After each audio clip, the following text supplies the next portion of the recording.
வணக்கம். ஏப்ரல் 1ஆம் தேதி. சும்மா யோசிச்சு பாருங்களேன். நீங்க கண்டிப்பா உங்க ஃப்ரெண்ட்ஸ கலாச்சிருப்பீங்க. இல்லனா நீங்களே யாரிடமாவது ஏமாந்து போயிருப்பீங்க. இல்லையா? உலகம் பூரா இந்த ஒரு நாள் மட்டும் குறும்பு பண்றதும், ஜாலியா ஏமாத்துறதுமே ஒரு பெரிய கொண்டாட்டம் தான். சரி வாங்க, இந்த நாள பத்தி இன்னும் கொஞ்சம் கலர்ஃபுல்லா டீப்பா தெரிஞ்சுக்கலாம். சரி, நம்ம ஏன் ஒருத்தரை ஏமாத்துறோம்? எப்பவாவது யோசிச்சிருக்கீங்களா? இந்த ஒரு நாள் மட்டும் நம்ம ஃப்ரெண்ட்ஸ, நம்ம குடும்பத்துல இருக்கிறவங்கள ஏமாத்துறத ஒரு பெரிய ஃபங்க்ஷன் மாதிரி ஏன் கொண்டாடுறோம்? இந்த விசித்திரமான ஆனா உலகமே கொண்டாடுற பழக்கம் எங்கிருந்து தான் வந்துச்சு? வாங்க இதுக்கான பதில தேடுவோம். நாம என்னெல்லாம் பார்க்க போறோம்னா, முதல்ல இந்த ஏப்ரல் ஃபூல்ஸ் டேயோட மர்மமான ஆரம்பத்தை பத்தி தெரிஞ்சுக்க போறோம். அப்புறம் உலகம் பூரா இதை எப்படியெல்லாம் ஜாலியா கொண்டாடுறாங்கன்னு பார்ப்போம். அது மட்டும் இல்ல, வரலாற்றையே திரும்பி பார்க்க வச்ச சில பெரிய புரளிகள், குறிப்பா நம்ம தமிழ்நாட்டிலும் ஸ்ரீலங்காலையும் நடந்த கலர்ஃபுல்லான சம்பவங்கள்னு எல்லாத்தையும் பார்க்க போறோம். கடைசியா ஒரு குறும்பு எப்போ ஜாலியா இருக்கும், எப்போ அது சீரியஸா மாறும்னு கூட அலச போறோம். இதுல ஒரு இன்ட்ரெஸ்டிங்கான விஷயம் என்னன்னா, ஏப்ரல் ஃபுல்ஸ் டேவோட உண்மையான ஆரம்பம் எதுன்னு யாருக்குமே சரியா தெரியாது. அது இன்னமும் ஒரு மர்மம்தான். ஆனா அது எப்படி ஆரம்பிச்சிருக்கும்னு சொல்றதுக்கு சில சுவாரஸ்யமான கதைகள் இருக்கு. வாங்க அதெல்லாம் என்னன்னு பாப்போம். இதுல பாத்தீங்கன்னா, இந்த கிரிகோரியன் கேலண்டர் கதை தான் ரொம்ப பாப்புலர். அதாவது பிரான்ஸ்ல நியூ இயரை ஏப்ரல்ல இருந்து ஜனவரி 1க்கு மாத்தினப்போ, அதை தெரியாம பழையபடியே ஏப்ரல்ல கொண்டாடினவங்கள ஏப்ரல் ஃபூல்ஸ்னு கலாச்சிருக்காங்க. ஆனா இதோட வேர்கள் இன்னும் பழசுங்க. பண்டைய ரோம்ல ஹிலாரியான்னு ஒரு விழா இருந்துச்சு. அன்னைக்கு ஒரு நாள் மட்டும் சாதாரண மக்கள் பெரிய பெரிய ஆளுங்களை கலாய்க்கலாம். பாருங்களேன், அந்த கான்செப்டே இங்கேயும் இருக்குல்ல. சரி, இந்த பழக்கம் உலகம் பூரா ஒவ்வொரு நாட்டிலையும் எப்படியெல்லாம் அவங்க ஸ்டைல்ல செம ஜாலியா கொண்டாடப்படுதுன்னு பார்க்கலாமா? வாங்க ஒரு குட்டி வேர்ல்ட் டூர் போலாம். இப்போ பிரான்ஸ், இத்தாலியில எல்லாம் இதை ஏப்ரல் ஃபிஷ்னு சொல்றாங்க. குழந்தைங்க என்ன பண்ணுவாங்கன்னா, பேப்பர்ல மீன் மாதிரி கட் பண்ணி யாருக்கும் தெரியாம மத்தவங்க முதுகுல ஒட்டிடுவாங்க. அப்புறம் அவங்க கண்டுபிடிச்சதும் ஏப்ரல் ஃபிஷ் அப்படின்னு கத்தி சிரிப்பாங்க. செம கியூட்டான விளையாட்டு இல்ல? ஆனா ஸ்காட்லாண்ட்ல ஒரு படி மேல போயிட்டாங்க. அங்க இது ஒரு நாள் இல்ல 2 நாள் கொண்டாட்டம். முதல் நாள் ஒருத்தர்கிட்ட ஒரு கடிதத்தை கொடுத்து இன்னொருத்தர்கிட்ட கொடுக்க சொல்லுவாங்க. ஆனா அந்த லெட்டர்ல இந்த முட்டாளை இன்னும் கொஞ்சம் அலைய விடுங்கன்னு தான் எழுதியிருக்கும். பாவம், அவரும் ஊரையே சுத்தி வருவாரு.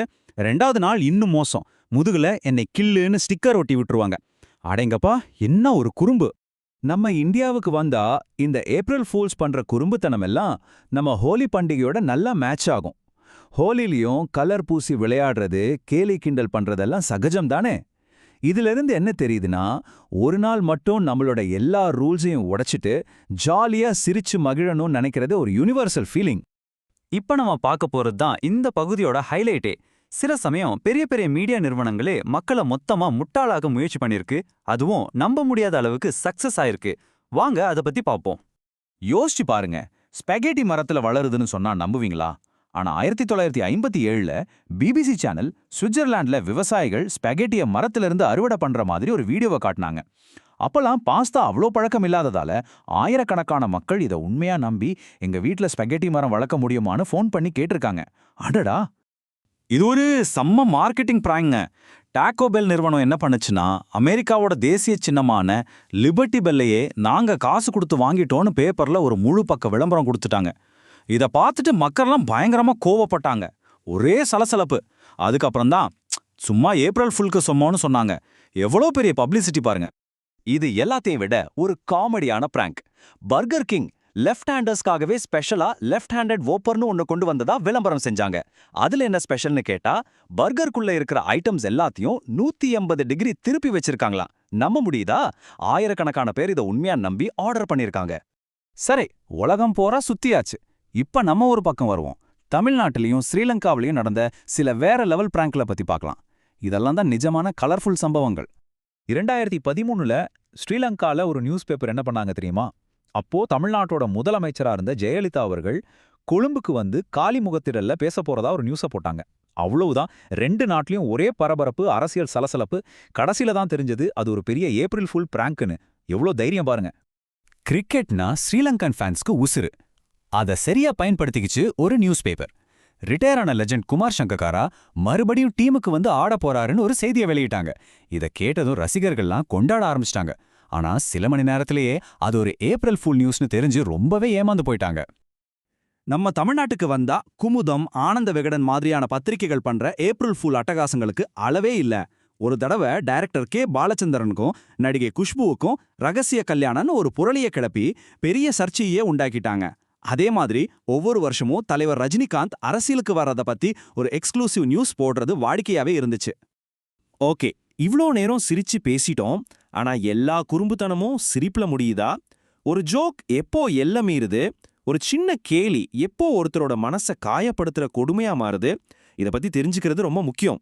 2016ல கூகுள் ஒரு பிராங்க் பண்ணாங்க. அது பயங்கர சொதப்பல். ஜிமெயில்ல சென்ட் பட்டன் பக்கத்திலே மைக் டிராப்னு ஒரு புது பட்டனை வச்சாங்க.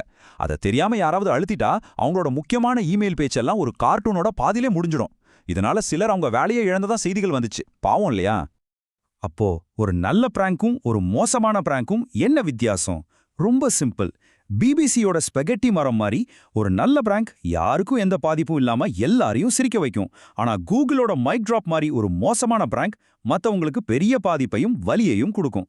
இந்த மெல்லிய கோட்டை நாம எப்பவும் ஞாபகத்துல வச்சுக்கணும். சரி, இவ்ளோ தூரம் ஏப்ரல் ஃபூல்ஸோட வரலாற்றை பார்த்துட்டோம். அதுல இருக்கிற குழப்பம், சர்ச்சை, நல்ல பிராங்க், கெட்ட பிராங்க்னு எல்லாத்தையும் அலசிட்டோம். இவ்ளோ இருந்தும் ஒவ்வொரு வருஷமும் நாம ஏன் இந்த ஒரு நாளுக்காக ஆவலா காத்துக்கிருக்கோம்? ஒருவேளை நம்மளோட ரொம்ப சீரியஸான பரபரப்பான வாழ்க்கையில இருந்து ஒரு நாள் பிரேக் எடுக்கிறதுக்கு இந்த நாள் ஒரு வாய்ப்பா இருக்குமோ? அதிகாரம், உண்மை மாதிரியான பெரிய பெரிய விஷயங்களை எல்லாம் ஒரு நாள் மட்டும் ஜாலியா கலாய்க்கிறதுக்கு நம்ம கிடைச்ச ஒரு சந்தர்ப்பமோ? இத பத்தி நீங்க என்ன நினைக்கிறீங்க? நகைச்சுவைக்காக உண்மையை கொஞ்சம் வளைக்கிறது அவசியம்தானா? யோசிச்சு பாருங்க. அடுத்த பதிவில் சந்திப்போம்.